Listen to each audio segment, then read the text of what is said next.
sign just in time for Celebrate Anderson. How would you rate Celebrate Anderson this year, and how did it go with 2 concerts? I thought it was great, and we had 2 concerts because it was 25th anniversary. We 9,000 tickets plus were ordered for both nights. The entertainment was good. The rain dampened the amount of people who attended. You had the hot air affair over on Kite Hill. So we had a whole lot of stuff going on at the same time. But overall, I was pretty pleased with it. I think there's things we can do to make both of them better. We will be doing that. Next year, we'll go back to 1 concert because it won't be the 25th anniversary. And so we'll be able to just tweak a few things. And overall, it went well. And yes, we're very pleased with the new signs that took forever in a day to order and to get here. And I say 2 new signs because we have the big sign, and now we have a sign, a digital sign at the other entrance. A lot of people use that entrance. Yes, they do. And a lot of traffic on that road. And so I'm also equally as excited as about the new sign at the airport, which is the sign that we had there. You couldn't even tell it was there unless you actually walked up and ran into it. But now this is a really good sign, tells you what's going on in the airport. And as you know, at the airport, we've got a group of aviation-minded citizens who meet once a month and have really good programs. Rob Wallace runs that. He does a great job with that. And we're also going to have an airport run. There's a fancier name, Earn Your Wings, coming up in October. And the pre-registration on that has been going really, really good.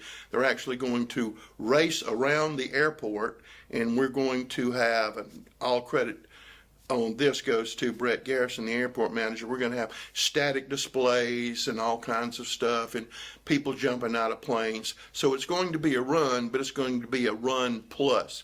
And they do this in other places, and we just thought it would be something to bring attention to the airport because a lot of people still don't know how busy that airport is, how much it is used, and what a great economic boon it is for Anderson County. And so this is a way to get people there who don't usually go there. Unfortunately, the playground equipment's still on some boat in some ocean. Well, let's coming here. We're talking about there's going to be a new playground. Also, before we do that, how busy is the airport? Is it continuing to pick up? It's continuing to pick up speed all of the time. Our big shortage there is hangars, and we're looking at a way that we can do that to add hangars because we have many requests from people who want to keep their airplane there. Always remember that Anderson County has ILS, instrumentation landing, and a lot of other airports don't have that. And we also have one of the largest or longest runways in this part of the world. So anything we can do to enhance that is going to increase the amount of fuel we sell, and that airport runs almost totally on jet fuel sales and some regular aviation gas, but jet fuel sales really pump the money into that airport. And let's talk about the playground. There's going to be a playground out there that people can use for birthday parties and bring their kids out. They can come out there anytime they want to, and with the activity at the airport while they're playing on the aviation-themed playground, which it was a public-private partnership to make that happen, they will be actually able to see planes come and go and helicopters landing and things like that. And it'll just increase people's awareness of aviation in Anderson County. We think that'll be a good thing. Plus, one of the biggest playgrounds that people go to all the time in Greenville is the playground at the airport. And so we want to do something just like the city airport, the metro airport, not the jet port. Right.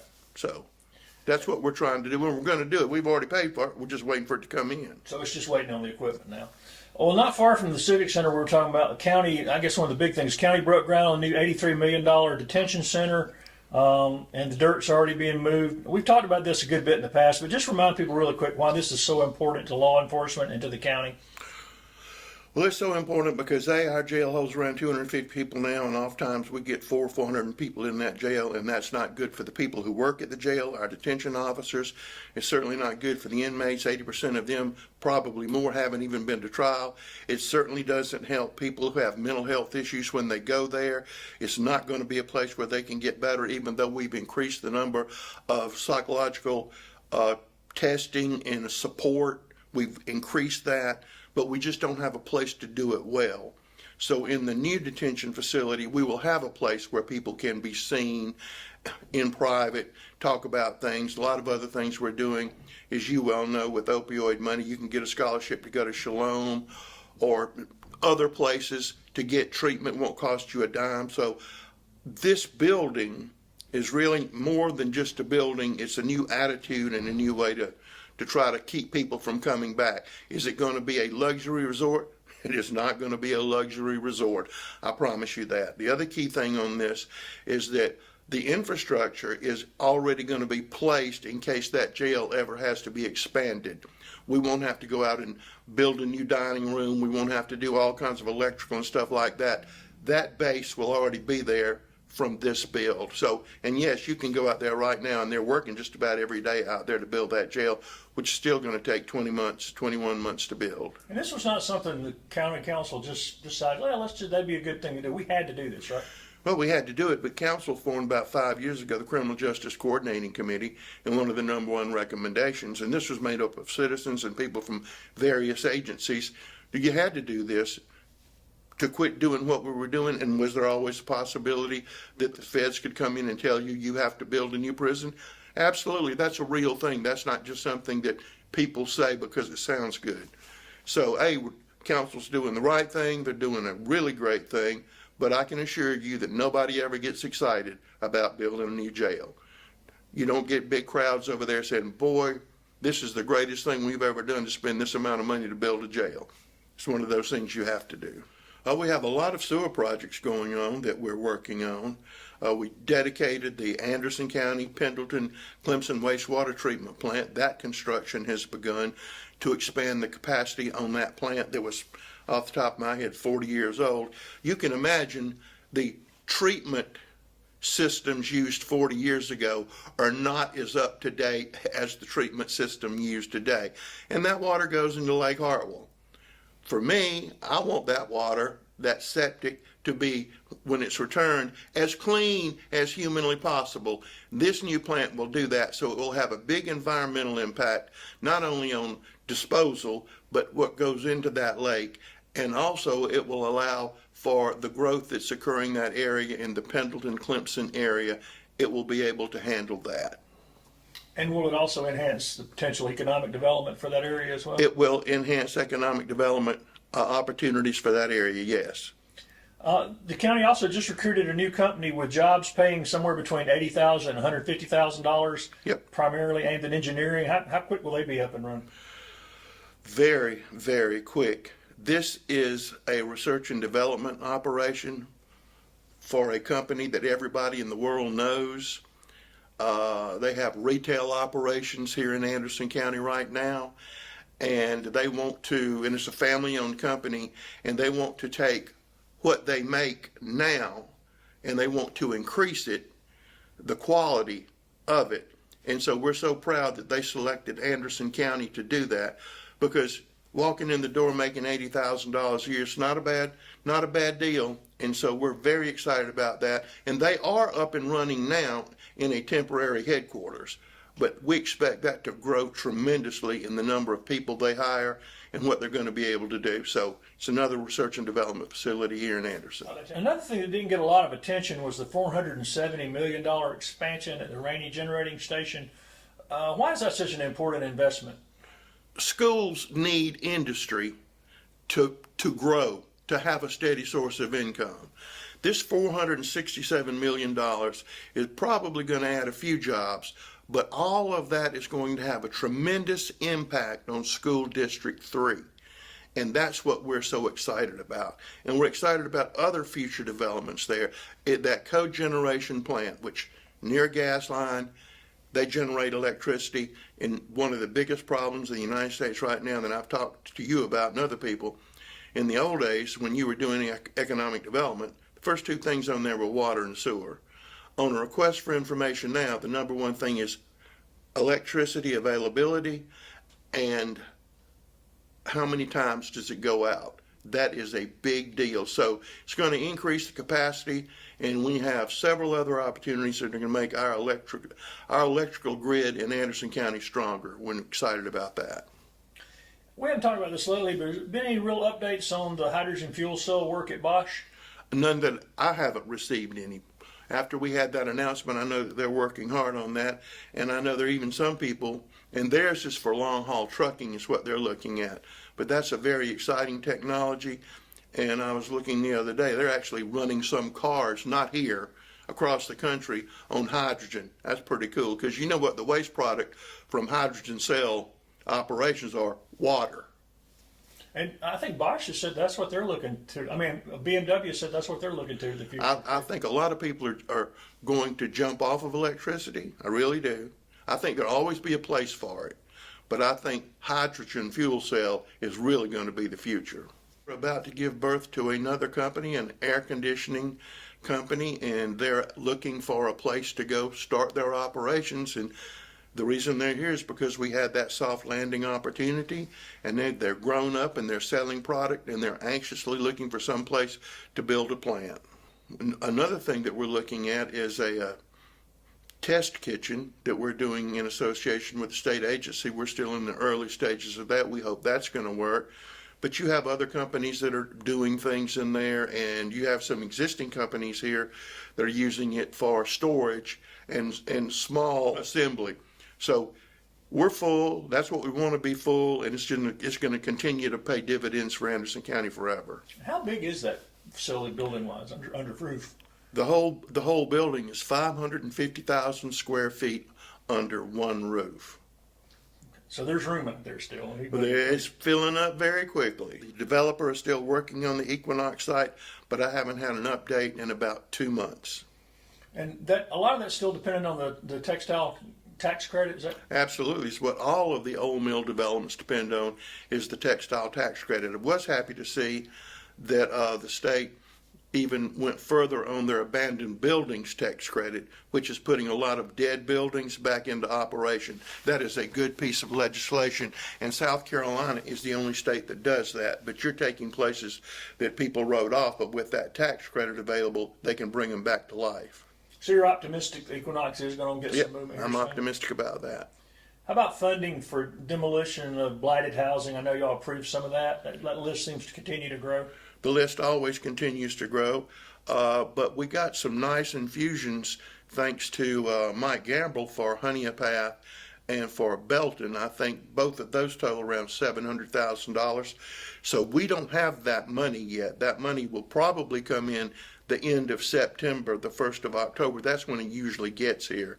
But he worked very hard to make that happen, him and Representative Jay West. That will make a big difference in both of those towns. We also are going to be receiving some money. Thank our legislative delegation, Senator Cash.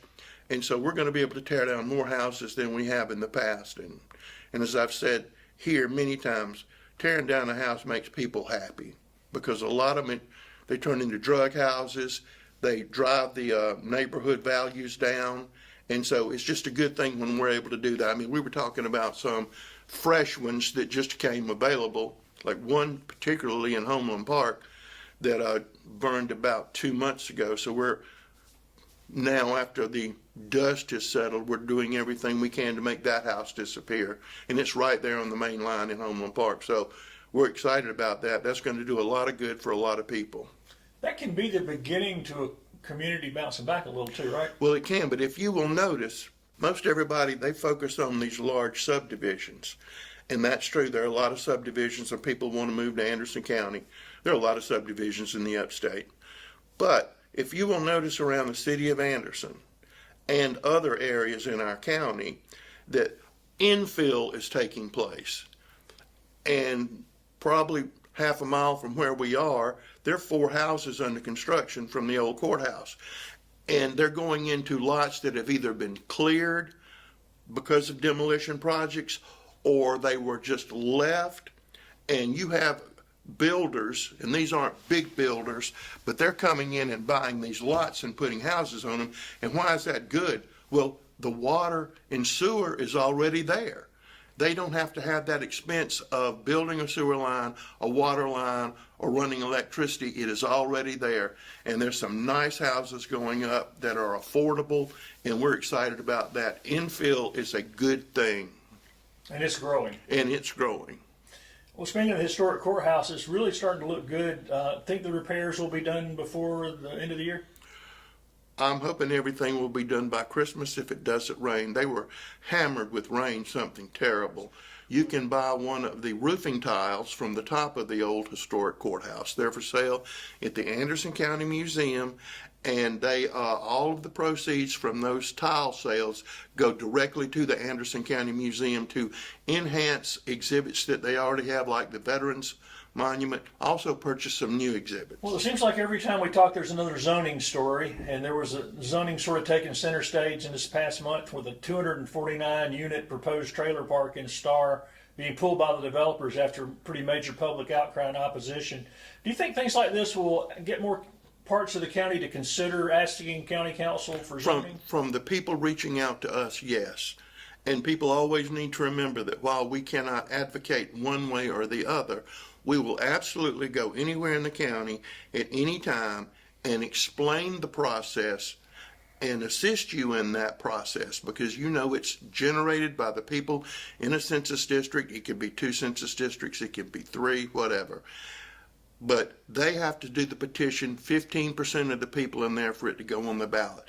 But we will walk you through every step of the way, and we'll be happy to do that. That's what we're here for, is to provide that service.